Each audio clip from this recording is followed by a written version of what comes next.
Hey guys, me again with another YouTube video, and today we're going to be looking at the BJI Industries M4-PDW Mark IV, and this one's based off of the real life version that I built, but I'm not going to really focus on the computer model.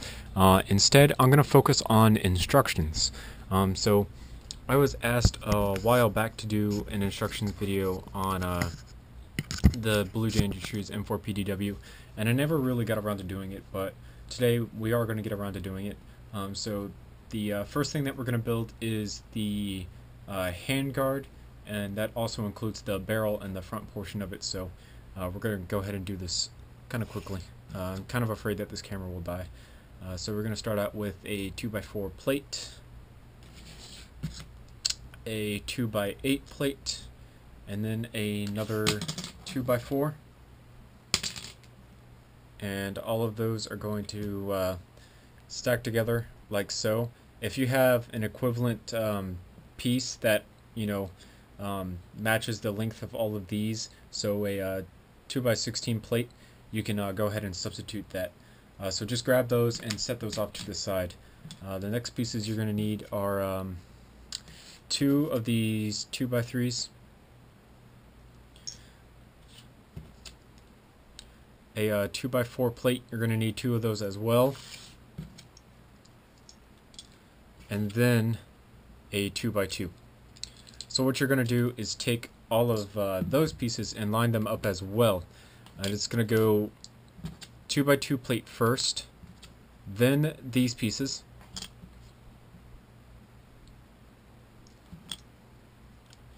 then both of your 2x3s, so that they're all in a line like that. And again, if you have any if you have any plates that fit that stud length, you can do that as well. Substitute those in. Then you're going to take and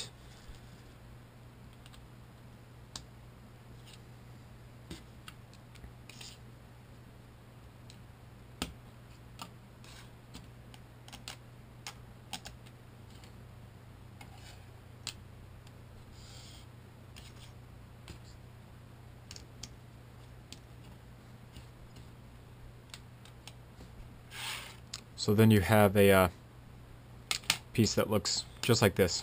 This is 16 studs long and then 2 studs high. Then you're going to want to go ahead and grab 2 more 2x4 plates and 1 more 2x8 plate, and it's going to go, so starting at either end, it doesn't really matter. I believe I started at this end. This 2x4 plate is going to go like so. Your other 2x4 plate is going to go like so. And then your 2x8 plate is going to go like so. And you smush all that together and you get this super strong beam. And it breaks in a few places, obviously, but it's a lot stronger than the normal beams that you would be using with just standard blocks. So that's one beam. Go ahead and set that off to the side. You won't need that for a while.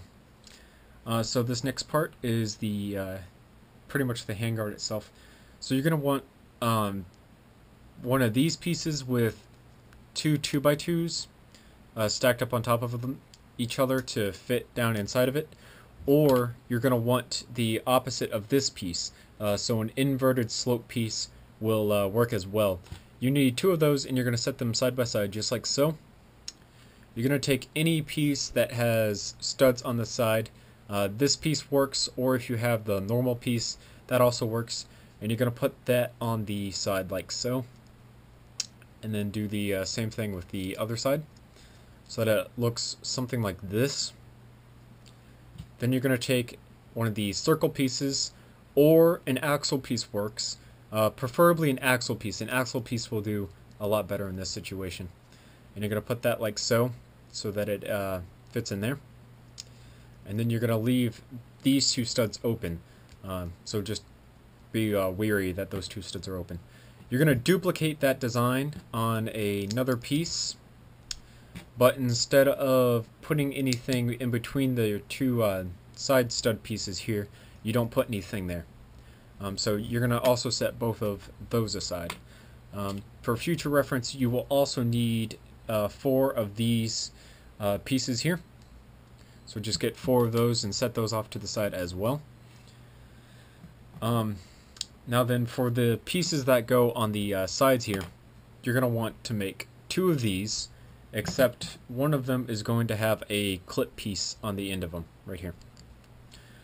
So these are a total of 16 studs long up on top, and they're made out of 3 stud layers. You have a 16 stud layer, another 16 stud layer, and then you have a 12 stud layer.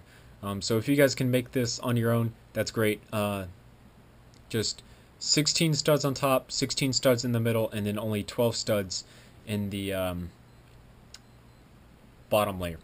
And you're going to make 2 of those, like I said, except one of them is going to have one of these clip pieces on the side. And both of those will be set off to the side. Now then, you're going to want to also make your barrel. I have the whole barrel assembly in my hand right here. And basically, you want to make this out of all flat tile pieces if you can, because it's a lot stronger. If you can't, it's okay. But it's 3 studs high, and then on the muzzle brake itself, it's actually 5 studs high. And then these are just silly bands that I have wrapped around it for use on the charging handle and whatnot. But this is a total of 2, 4, 6, 8, 10, 12, 14, 16, 18, 20, moving past the rubber bands, 22, 24, 26, 28. This is a total of 30 studs long. 8 of those studs are just the muzzle brake themselves, and then all the rest are the actual barrel. So like I said, you're going to want to make this 30 studs long, and then try to just mimic what I did here with the muzzle brake. Let me see if I can push these rubber bands back so you guys can see it. So just mimic what I did here with the muzzle brake. It's an 8-piece and an 8-piece attached to 2 studs worth of the barrel itself, and then it's just a 1x2x1 piece stuck in there, and they have holes in the end of them, so it actually mimics where the bullet would come out. So go ahead and make your barrel and set that off to the side. Now then, you're going to make the other I-beam that you need basically for the bottom part. So you're going to want a 2x6 and a 2x10, and my 2x10 is a little broken obviously, but it still works, so I'm using it. And you're going to want them to set up just like so. Then you're going to want 2 2x8 plates, and you're going to set them down so that they're together like so. And then your 2x6 just sits right there. And then your 2x10 fits up here, up on top. And you put those together, obviously. And that makes up the top portion of your I-beam. And you're going to make 2 more stud layers. So to make your 2 more stud layers, you're going to want your 2x8, 2x4, and then 2x3. So start with the 2x3, and it goes on the front right there. Then the 2x4 and the 2x8, so that there's 1 stud back here that isn't covered. Then you're going to do a 2x1 and place it on the 3 like so. The 2x2 goes right there. So if you could substitute a plate in there, go ahead, be my guest. And they're going to want to take another 2x10 and set it down like so. So that's the bottom piece of your I-beam. And now then, to assemble it, all you're going to do is take your bottom piece that you just made. You're going to take the piece with the hole in the back of it, and you're going to place it on the back like so, where the stud is missing with the hole facing out. You're going to take your front piece, put it on the front, just like so. You're going to then take your 30 stud long barrel and place it inside of there, and it sits on those 2 pieces that you left open back here, and it sits on the front. So then there's a little gap between here, and it sticks out just about that far. You're going to take apart, or take these pieces that you had, and oh my god, I'm dropping crap tonight. I'll just set the camera down, that works. Take these pieces that you have and set them up so that they finish off the kind of the circle that you have on the front here. Just like so. So they finish off the circle, like I said. Then you're going to take that very first I-beam piece that you made, and you're going to go ahead and set it up on top of there, so that there's a gap here, and then the barrel itself that sticks all the way through. You're going to take the two side pieces that you have, and it doesn't really matter which side the clip goes on. I just prefer having it on the left side of the gun.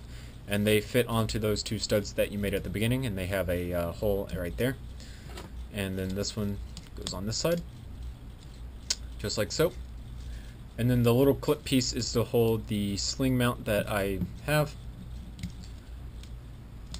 So just like that, and you have your little sling mount there. You got your rubber bands, and then your muzzle brake, and then you got your basic handguard. Now then, a disclaimer about this handguard is, be careful when you're pinching in on these, because even though they're 3 studs high, it's still a little weak, so be careful with that. And then any type of front sight will do. I just have a pretty basic one, and it sits right about there. And that should do it. So you guys have built your handguard and your barrel, and that's about it. Down here, obviously, you have room to place anything that you might need. So I have a ergonomic foregrip here, kind of like the Peacekeeper's design, and it just sits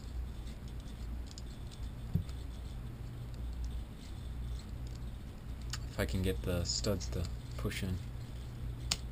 Sits just like so, and it really complements the overall design. I really like it. It feels nice in my hand.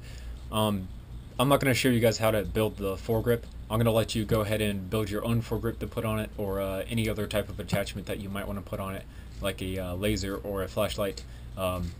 Heck, if you can fit a grenade launcher on it, you can do that as well, but I'm not going to do that. So yeah, you just built your handguard. It should look something decently similar to that. If not, then you built something wrong. Go ahead and try to go back into the footage and see what you did wrong. The barrel can obviously be shorter or longer. It just depends on the user. Same thing with the handguard. The handguard itself, the actual like mounting frame, could be shorter or longer. Again, it just depends on the person. And what's really nice about this hole, especially this hole, make sure it's a hole or an axle piece, which is the plus sign looking thing. You can switch these out for different attachments. So you can build one with a short barrel, you can build one with a long barrel, or you can build one that's integrally suppressed, and it's just easy switch and change. So go ahead and build this and set it off to the side, and you guys are good to go. Remember to comment, rate, and subscribe if you want more videos like this one. I will see you guys later in another video, and I hope you like this one. I'll see you guys later. Thanks for watching.